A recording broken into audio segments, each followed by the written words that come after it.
Hello everyone, happy Monday. I'm Sarah with the Montana Science Center. I'm here with another virtual preschool science series video for you all. As you all can see, I am in our classroom at the Science Center. It's very exciting to be here, but I am alone because it's still not safe for us to be together again, so I'm filming all by myself today. Just as a disclaimer, still practicing lots of social distancing. I have some very fun content planned for us today so that we can learn a little bit more about bacteria and things that make us sick. All right, here we go. I'm gonna start today off with a book. This book is called Germs Make Me Sick, and it is by Melvin Berger, illustrated by Marilyn Hafner.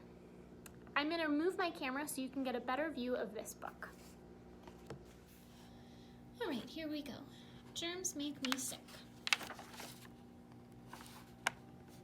Those are the germs. They're saying, "We're coming to get you." The cat is saying, "Go away.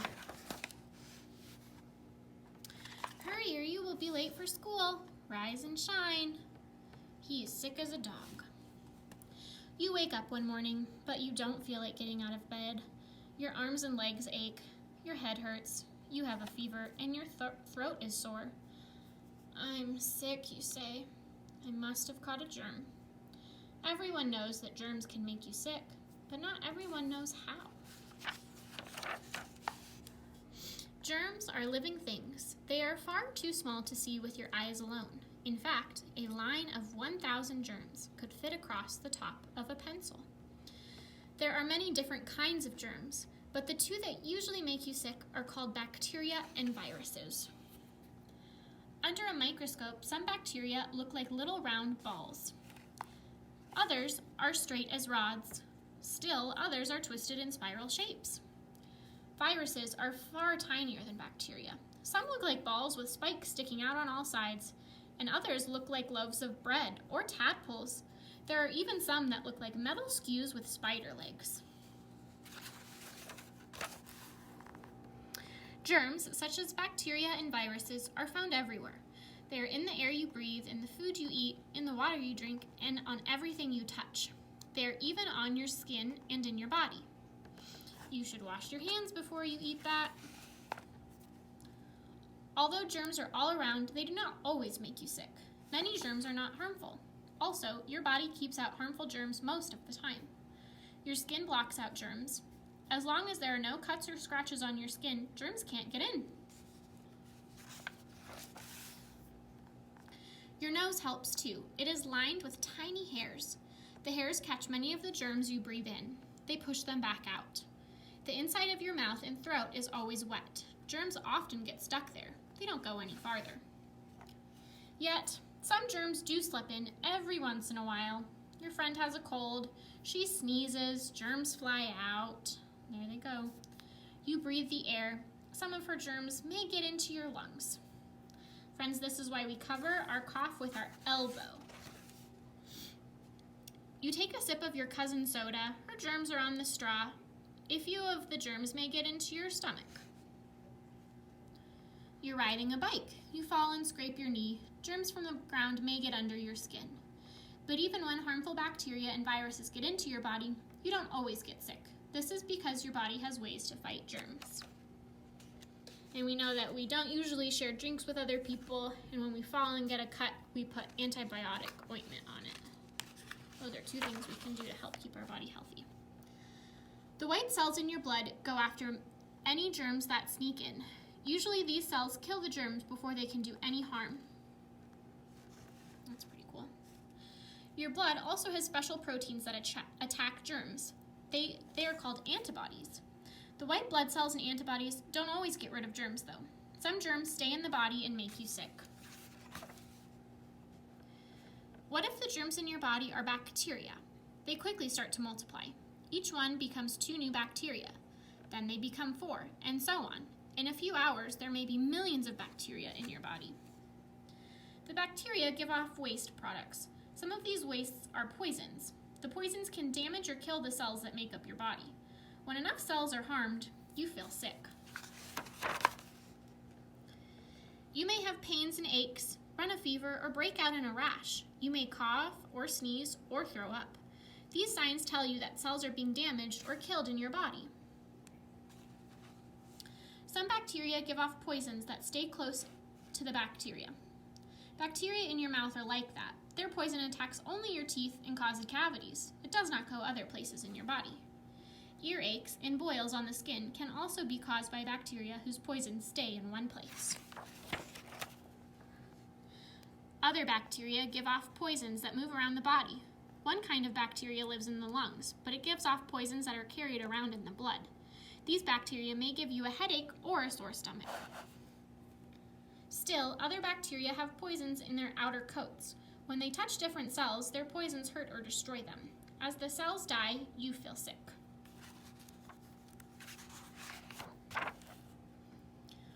What if viruses get into your body? Viruses are different from bacteria. They don't give off poisons. Each virus forces its way into a body cell. It disappears inside. For a while, nothing seems to happen. Then, suddenly, the viruses break out of the cell. Hundreds of new viruses tumble out. Each virus finds another cell and digs its way in. Then, these cells pop open and more viruses pour out. Soon, there are millions of viruses in your body. The viruses spread out. As they do, you feel worse and worse. Viruses bring you colds and the flu, measles, mumps, and chickenpox, and lots of other illnesses. Friends, you may have heard about what we are having happen in our community, which is called the coronavirus, and that's another type of virus. Though bacteria and viruses can make you sick, you usually begin to feel better after a day or two. Your body has beaten back the germs. At times, though, you feel very sick, or you stay sick for days. Then you should see a doctor. Doctors try to find out which germs are making you sick. What hurts, they ask. Let's take a look. Perhaps they swab your throat with cotton. Then they send the cotton with the germs on it to a lab. Or they may take a few drops of blood from your fingertip or arm. That also goes to a lab to be tested. Your doctor gets a report from the lab. It tells whether the germs are bacteria or viruses. If the bacteria are making you sick, the doctor usually prescribes some drug called an antibiotic. The drug will either kill the bacteria or stop them from growing. Doctors do not yet have drugs to cure diseases caused by viruses, but they can give you shots to prevent some of these diseases. If you do get sick with a virus, the doctor may help give you medicine anyway. It won't cure you, but it might help you feel better or protect you against bacteria that might make you even sicker. When germs make you sick, your doctor might tell you to stay in bed. Bed rest makes it easier for your body to fight the germs. So do eating and drinking healthy foods and drinks. Once you are well, you want to stay that way. There are lots of ways to stay healthy. And here are some tips for staying healthy. Number 1, stay away from anyone with a cold or the flu. That's what we're doing right now in our community by staying in our homes. Number 2, wash your hands with soap and water, warm water, to get rid of germs. Friends, we want to do this for 20 seconds. Number 3, eat good, healthful foods. Number 4, brush your teeth after meals. Number 5, get plenty of rest. Number 6, do some exercise every day. Number 7, visit your doctor and dentist regularly for checkups. And number 8, be sure to get the shots you need. All right, friends, there's our book. How informative was that? Oh, there's one more page, actually. Germs do make you sick, sometimes, but you can help yourself be as fit as a fiddle all the rest of the time. The end. All right, friends, so I'm going to go over a craft that I have for you all, and I'm going to show you this very helpful graphic that I found. So if you want to pause this video and just look at the different shapes of bacteria, I think this is really cool. We could even sort them if you have paper cutouts of these shapes. This is a really good sorting activity. So first, all of the green bacteria are spheres, or cocci. And so there's diplococci and streptococci. If any of you have ever had strep throat, this is the bacteria that causes strep throat. All of the orange bacteria are rods or bacilli. Bacilli, if any of you friends take probiotics, which are healthy bacteria to keep our bellies happy, probiotics are normally the bacilli shape. It will tell you on the container of your probiotic. And then there are spirals, and they have different names. like Vibrios or Spirella. So for our craft today, I would like you to take some paper and trace your hand. If you need help, please ask help from your mom or dad or whoever you are with. And then we can take other pieces of paper and cut out different shapes of bacteria. So you could draw a circle and practice your scissors skills by cutting it out and placing it on your hand. You could draw a rod and practice your scissors skills and place it on your hand. You'll need glue or a glue stick or tape to secure it onto your hand once your hand is all cut out. And the same with spirals. I also added some fun yarn. If you have that lying around, you can make the flagella, which are these little guys sticking out from this rod. You can use yarn for that portion. And I had some googly eyes, which I think are fun. We know that bacteria doesn't have googly eyes. I just did that for fun.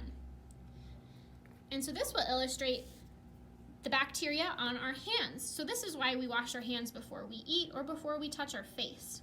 Maybe some of this bacteria is good bacteria like the probiotics, but maybe some of it isn't good bacteria. Maybe some of it is the bad bacteria that we need to make sure is off of our hands. So this could serve as a good reminder as to why we wash our hands. All right, everyone, I'm gonna walk us through our experiment next. So the materials you'll need are a bowl, some water, some pepper, and some dish soap. So I went ahead and poured some water into this bowl. It works best if you have a bowl that's kind of light so you can see all of the pepper. Next, I'm going to shake some pepper onto my bowl of water. Now, friends, since we know that bacteria and viruses are so small, we need microscopes to see them. We know that pepper isn't bacteria and is healthy for us and something that we put on our food. But we're going to pretend just for today that this pepper is a bacteria or a virus and that we can see it just with our eyes without having to use a microscope. Okay, that's a pretty good layer. Look at all of those germs. Whew. Now I'm going to take my finger and I'm going to place it in the dish soap.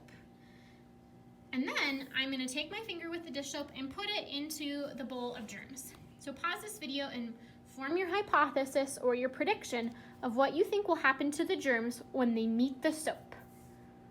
All right, let's go here. So there's my soap. All right, let's see. Whoa, friends, what happened to all of the germs? Where did they go? They ran away from the soap. That tells me that germs and soap maybe aren't friends. Maybe they don't like each other, which is probably why we have to use soap when we wash our hands, to make all of the germs run away. So friends, I hope you're all staying healthy. I'm continuing to wash my hands with soap and water, especially after this experiment. I know how important soap is. I want you to all do the same, please, so that we can all stay healthy and soon I can see you all back in our classroom. All right, I hope you have a good rest of your day, friends. I will see you next week.